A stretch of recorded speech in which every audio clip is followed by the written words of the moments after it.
Hey guys, one of the most disturbing things about Tim Walz, and to be fair, he's not alone, is not his view on the economy, his socialism, although that's devastating to a country and its wealth. It's not that he pushes child sex changes, which again is horrific, or that he tolerated the riots as long as it was against white people, or his other things, his stolen valor, all of that. That's all horrible. But the fundamental thing that should scare all Americans that define us as an American is this. I think we need to push back on this. There's no guarantee to free speech on misinformation or hate speech, and especially around our democracy. And no, Tim, the Supreme Court has ruled on this. There is no such thing as hate speech or misinformation. That's just a matter of opinion. That's why the First Amendment was put into place, was to protect unpopular speech, right? You don't need to protect speech that the government likes, because who's to decide what is hate? You could consider what I say hate, but I could say, hey, you advocating for cutting off little boys' dicks, that's hate speech, and I could throw you in prison. The idea was all political ideas you could throw out there and discuss. Tim does not support that. That is fundamentally un-American. And this isn't theoretical where this can lead.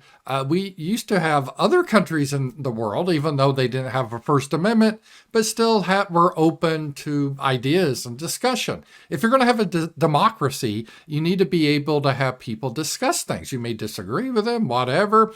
And the idea is you debate it, you use reason, the people come together and vote. I'm not a big fan of democracy, but that's the idea.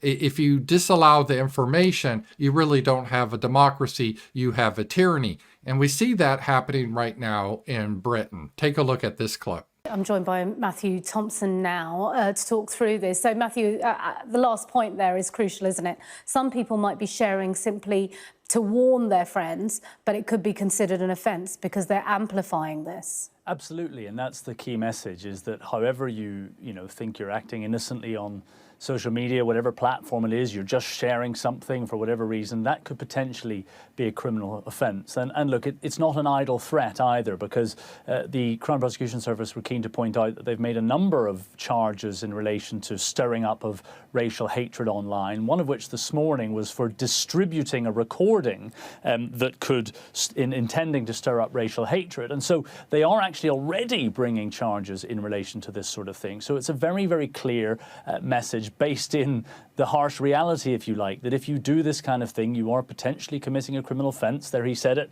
They've got teams of people scouring the internet looking for this sort of thing. And if you are in the business of sharing or retweeting, whatever platform it might be, potentially criminal material, well, then you could find yourself prosecuted.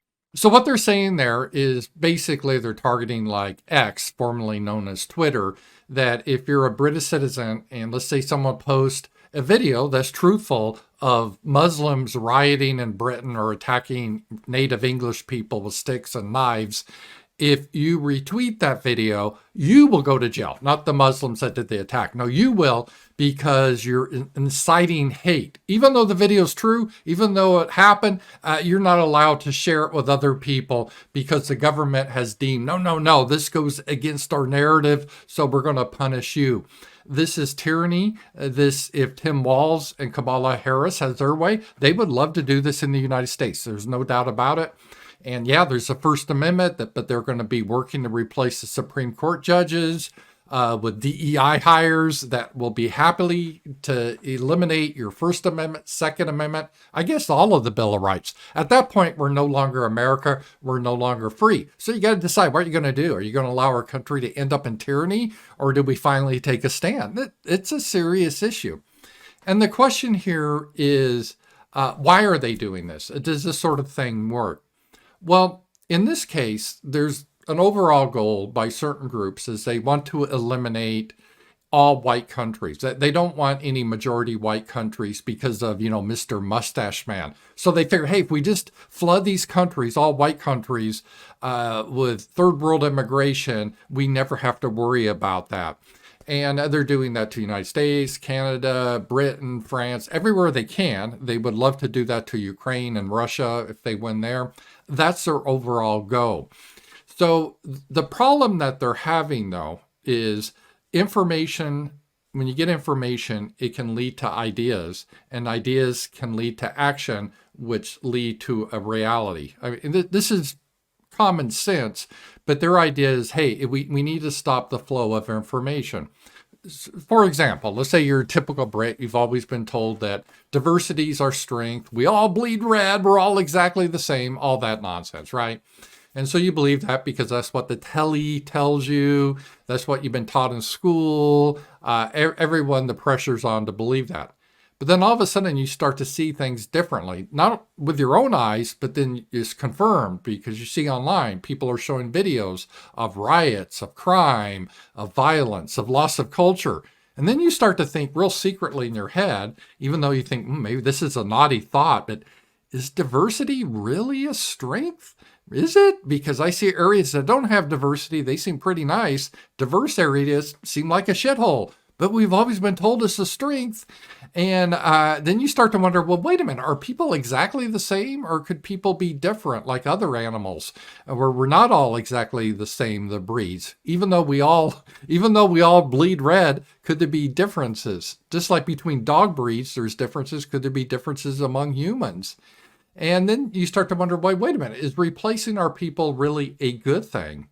And so you have this idea that you've gone from information where you're looking at it to the idea. And then from the ideas, you could end up in action where you start to protest this, like, no, I do not support this, or you could vote against that, or what they really fear, people will organize against this sort of thing.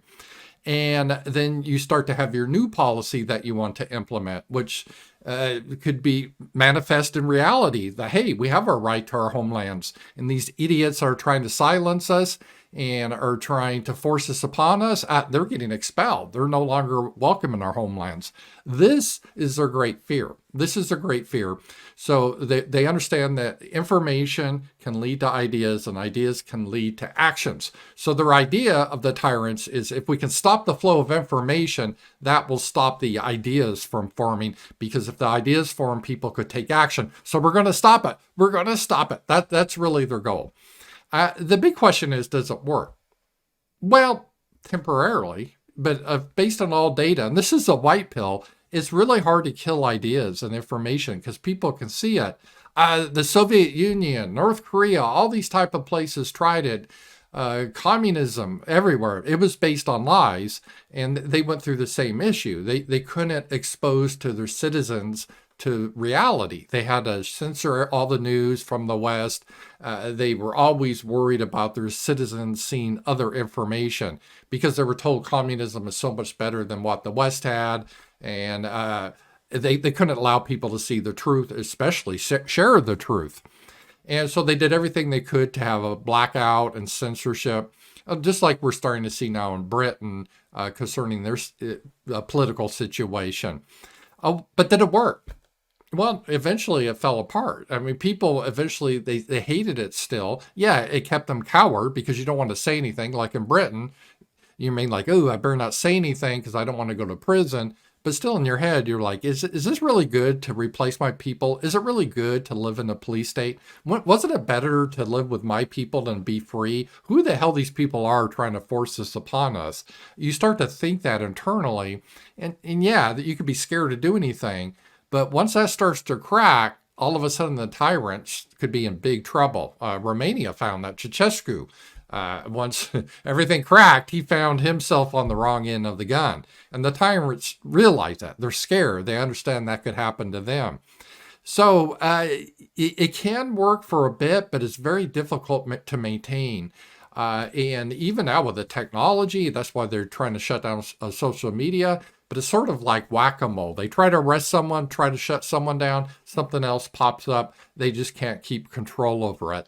And even pre the internet, the communists had the problem with samizdat, I think is how you pronounce it.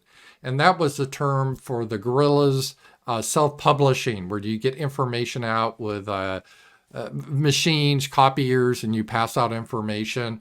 You could be arrested, but this was a way to tell the truth among lies. And it had an effect. Ideas are powerful. I've seen it. You get your ideas out there. I've seen a lot of people. My ideas used to seem extreme. Now I've seen mainstream Republicans have them, and people like me. So ideas are very powerful. The enemy understands that. So we're involved in a sense with a guerrilla war. So don't get despondent. We might have to be careful. So you Brits, hey, we love you, and we understand you're under tyranny, but there's ways you can resist the system, that you can get out the information, even though the tyrants are trying to keep you down, because they hate the truth. They hate the truth, right? You should, if you're a true democracy, and for goodness, you want to shine the light on everything, let's just see reality and discuss it. They don't want that. They want to suppress it. They're evil tyrants. We see what happened, what previously happened in the Soviet Union, now Great Britain, and soon maybe to America. If Harris and Walz gets in, they would like to see this. We must resist like our forefathers did. There's some risk involved, but it's our duty. We got to fight against this evil of tyranny. Talk to you guys later.